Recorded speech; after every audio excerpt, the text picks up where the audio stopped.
क्या म्हाडा अब करोड़पतियों के लिए घर बना रहा है? क्या म्हाडा ने आम इंसान के बारे में सोचने से इनकार कर दिया है? क्या म्हाडा इस लॉटरी में जानबूझकर करोड़ों के घर लेकर आ रहा है, वो भी ऐसे कैटेगरीज में जहां पर वो कहता है कि लोअर इनकम ग्रुप के लिए वो घर देना चाहता है? आप भी सोच रहे होंगे कि म्हाडा ने ऐसा क्या कर दिया है। दरअसल ये बात तो आप भी जानते हैं कि म्हाडा के मुंबई बोर्ड ने 2030 घरों की लॉटरी का एप्लीकेशन प्रोसेस शुरू कर दिया है। पर एक नजर आप उसके लॉटरी के एडवर्टाइजमेंट पर डालेंगे तो आपको समझ में आ जाएगा कि म्हाडा जिसका मिशन ये है कि वो आम जनता को, समाज के हर एक तबके को अफोर्डेबल और क्वालिटी वाला घर दे, वहां पर कहीं ना कहीं ऐसा लग रहा है कि म्हाडा इस बार लोअर इनकम ग्रुप के लोगों का मजाक बनाते हुए नजर आ रहा है। और ये मैं क्यों कह रहा हूं? दरअसल यदि आप लॉटरी के एडवर्टाइजमेंट पर थोड़ा सा भी ध्यान देंगे तो आपको समझ में आ जाएगा कि जो 2030 घर है उसमें से जो न्यूली कंस्ट्रक्टेड घर होते हैं म्हाडा के, जो 1327 हैं, उनमें म्हाडा के 642 ऐसे घर हैं जो करोड़ के ऊपर के हैं। चलिए यहां पर तो हम कह सकते हैं कि एमआईजी और एचआईजी के लिए वो घर हैं, पर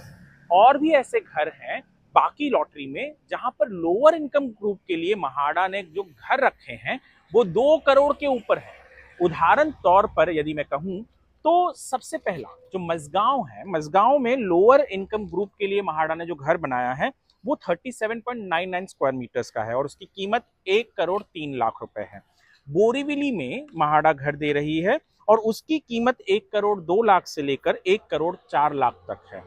अंधेरी में जो एलआईजी स्कीम में म्हाडा घर दे रही है उनकी कीमत 1 करोड़ 46 लाख से 1 करोड़ 48 लाख के बीच में है। लोअर परेल में म्हाडा जो घर दे रही है एलआईजी में, उसकी कीमत में आप सुनकर हैरान रह जाएंगे कि म्हाडा लोअर इनकम ग्रुप के लिए जो घर दे रही है लोअर परेल में, उसकी कीमत है 2 करोड़ 10 लाख रुपए। वर्ली में जो घर दे रही है म्हाडा, उसकी कीमत 2 करोड़ 62 लाख से 2 करोड़ 60 लाख के बीच में है। और वडाला में जो घर दे रही है म्हाडा, उसकी कीमत 1 करोड़ 88 लाख से 1 करोड़ 94 लाख के बीच में है। म्हाडा का काम है कि वो लोगों तक सस्ते घर पहुंचाए, क्योंकि लोग इंतजार करते हैं म्हाडा के लॉटरी के लिए, क्योंकि आम बाजार में यानी मार्केट में, कॉमन मार्केट में वो बिल्डरों से घर नहीं ले पाते। लोगों का सपना होता है कि उन्हें घर मिले म्हाडा का, ताकि वो अपने सपने को पूरा कर सके, और इसलिए वो लॉटरी के लिए रुके रहते हैं। पर म्हाडा ने इस बार जिस तरीके के घर लोअर इनकम ग्रुप में रखे हैं जो करोड़ों में है, 2 करोड़ के ऊपर भी घर हैं म्हाडा के लॉटरी में लोअर इनकम ग्रुप के लिए, तो कहीं ना कहीं ऐसा लगता है कि म्हाडा उन लोगों का मजाक बना रहा है जो ये उम्मीद या ये आस लगा के बैठे थे कि म्हाडा के लॉटरी के घर उन्हें मिलेंगे, सस्ते में मिलेंगे, और वो उनमें अपना जो सपना है उसे पूरा कर सकेंगे। उम्मीद करते हैं कि म्हाडा इस पर थोड़ी बहुत अपनी रोशनी डालेगी, सोच विचार करेगी, और हो सकता है कि वो इस लॉटरी में जो इन्होंने 2 करोड़ और 2 करोड़ के ऊपर के घर रखे हैं, करोड़ों के इतने घर रखे हैं, उनकी कीमतों में कुछ कमी करेगी, ताकि आम इंसान मुंबईकर जो मुंबई में रहता है, जिसे घर लेने का सपना है, वो अपना सपना पूरा कर सके।